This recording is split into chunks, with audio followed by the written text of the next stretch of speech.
Welcome back to the reading of the Poem of the Man God, written by Maria Valtorta, Volume 3. Chapter 369, Part 1. The Thursday before Passover, in Johanna of Chuza's house. 26th January 1946. Peace to this house and all the people in it, is the salutation from Jesus, as he enters the magnificent wide entrance hall, all lit up, notwithstanding it is daytime. And the lamps are not unnecessary, because while it is true that it is daytime, and that the sun is dazzling outside in the streets and on the whitewashed facades, it is also true that in here the light must be normally dim. In fact, the entrance hall is like a corridor, the length of the house, running from the massive front door to the garden, the greenery of which can be seen at the other end of the corridor in the bright sunshine. And the garden looks remote because of the play of perspective. Thus, the dim light in the hall must be like a real shadow, particularly for people coming from outside, whose eyes are dazzled by the bright sunshine. Chuza has therefore arranged for the many wide embossed copper pans, fixed on the two walls of the hall at regular intervals, to be fully lit, as well as the central light, a large vessel of pink alabaster with embedded jaspers and other many-colored precious scales, which, because of the light coming from inside the transparent alabaster, shine like stars, casting rainbows on the deep blue walls, on people's faces, and on the sippaline floor. And tiny mobile many-colored stars seem to alight on walls and faces, because the lamp sways gently in the draft of the long hall, and thus the facets of the precious scales change position continuously.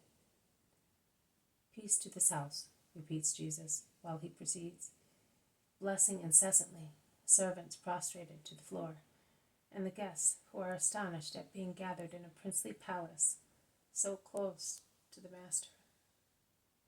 The guests! Jesus' idea appears now clearly.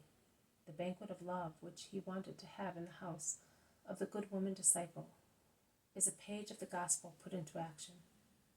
There are beggars, lame, blind, old people, orphans, young widows with their little ones hanging onto their skirts, or sucking the scanty milk of their undernourished mothers. Johanna's wealth has already taken care of the replacement of their ragged clothes with simple ones, which are, however, new and clean. But if their hair, which has been tidied as a providential step for cleanliness, and their clean clothes make these poor wretches, whom the servants are lining up or helping to reach their seats, look less miserable than they did when Johanna had brought them to her house from lanes, crossroads, and cart roads leading to Jerusalem, where their misery was either concealed shamefully or displayed in order to receive alms. There are still visible signs of hardships on their faces, as well as diseases on their bodies, and misfortune and solitude in their eyes. Jesus passes and blesses them. Each unhappy person receives a blessing. And if Jesus' right hand is raised to bless, his left one is lowered to caress the trembling white heads of old people, or the innocent heads of children.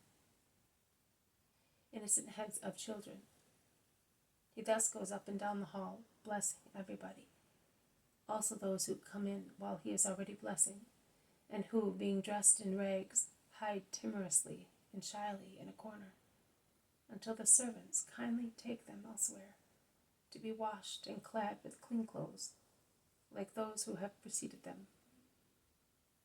A young widow passes by with her little group of children. What a pitiful sight! The youngest is completely naked, covered by the worn veil of his mother. The bigger ones have on only what is necessary to be decent.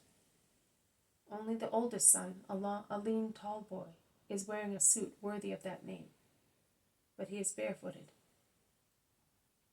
Jesus watches the woman. Then he calls her, saying, "Where have you come from?" "From the plain of Sharon, Lord. Levi has become of age, and I had to take him to the temple. because his father is dead." And the woman weeps silently, the silent weeping of a woman who has shed too many tears. "When did your husband die?"